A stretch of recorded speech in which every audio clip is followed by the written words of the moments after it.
Hello there, my name is Hermzii, and here we have a neat piece of shit by yours truly, Dick.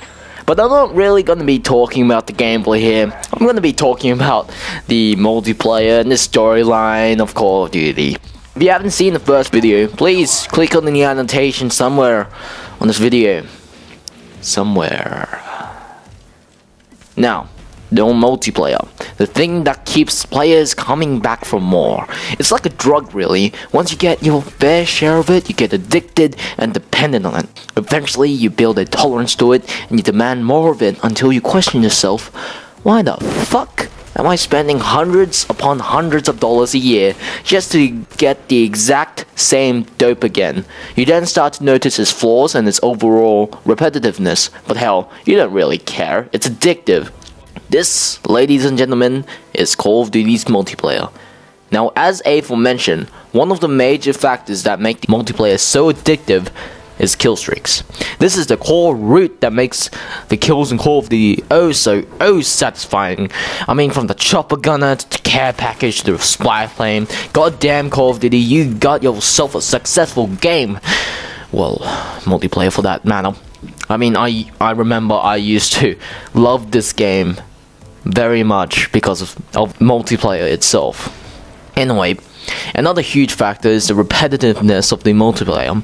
I mean, from the killing, to the dying, to the spawning, there is absolutely no end as to how repetitive this game is. That may not necessarily be a bad thing. For instance, the impossible quiz. I mean, from the repetitiveness of the questions, the fast deaths and whatnot, it simply pushes you to the point where you want to complete the whole game. And the other similar thing would be the amount of times I fucking got the questions wrong. Fuck!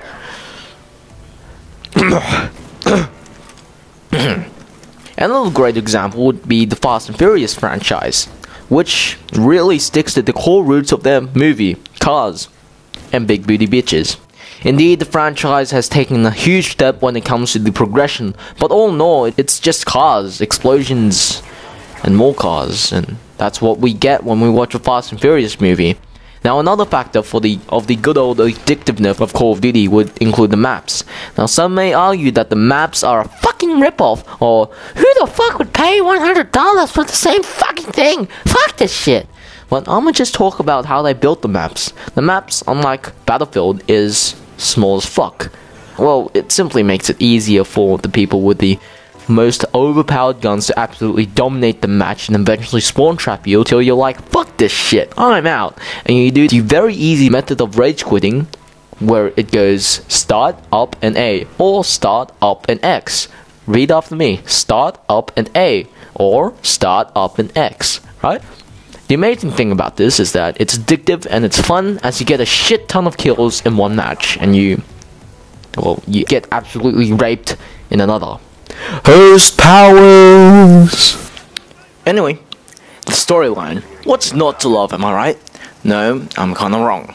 The storyline is generic as the next 80s action movie, and what's even worse is that most multiplayer addicts definitely do not give a tiny fuck about this campaign. I mean, yeah, Call of Duty 4 was fresh and cool, and they put you in the shoes of the awesome Commando Soap under the guidance of the man with the best mustache in Call of Duty history. Period. Captain McTavish. Is it McTavish or... Oh, I don't know how to pronounce his name. God damn. Now let's not forget to mention why they died. Kind of ruined the whole thing for me. Now, Call of Duty was the first non-sci-fi first-person shooter that pulled off a successful story that milked millions from our pockets. I mean, at least in the first and second Modern Warfare, they put a nice spin to the twist. But as time went on, people started not caring about the storyline and started to care more about the multiplayer. And those who did play the storyline started to notice a pattern, which goes as follows. Bad guy has bad weapon. You are good guy. You are there to stop bad guy. Bad guy nearly launches weapon. You stop bad guy. Bad guy has followers. You stop them as well. You lose companions along the way to create dramatic effect. Well, not only that, but they're ripping off them 80s movies, which I mentioned before, but, well, some 80s movies have done a good, if not better job than what Call of Duty has. And you know what's worse? It has spawned other first-person Call of Duty stomper shooters to aim and copy its formula. Now, I'm not hating on Call of Duty for doing this, but come on Infinity Ward, at least change it up a bit here and there. Now, you may be wondering, what happened to this once great franchise? The answer is simple, nothing. And that's the problem. The times changed, we changed, but Call of Duty is stuck to its old winning formula, and stayed to a relative extent the same. And this is why I believe the seeming rise to power of the Battlefield series, or any other series for that matter, such as Titanfall, can only serve as a good thing. I'm hopeful that Call of Duty won't give up its 10-year legacy just like that. I'm hopeful that, well, this rise in direct competition to its genre will obviously push gaming, COD franchise inclusive, to new heights. COD has been resting on its laurels, but hopefully Battlefield or Titanfall can be the kick in the ass that the series needs to bring about a brand new generation of fans, as well as reigniting the love in us old boys. All in all, Call of Duty, the franchise, is something of a drug, you might say.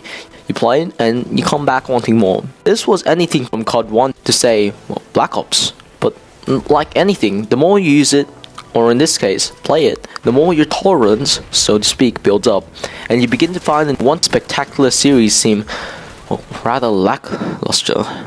Maybe here, we are talking Modern Warfare 3? Maybe. However, each time a new release arrives on the scene, it's like a tweak in the drug itself. You get a bit of it, old thrill, a renewed kick, but it ultimately wears down once more, this time faster than the last. At this stage, we're talking around post-Black Ops, probably at Black Ops 2. And while each year something new comes out, and we grab the game with excited hands, the effects of this Call of Duty drug are lessening. So what we need is not another tweak, not another $90 map pack patch, not something to tie us over for another year, but something truly inspired, something that will kick that original buzz back into full throttle, something that will bring this dying franchise back to life. And I think perhaps this game can do it, but then again, maybe that's just the drugs talking.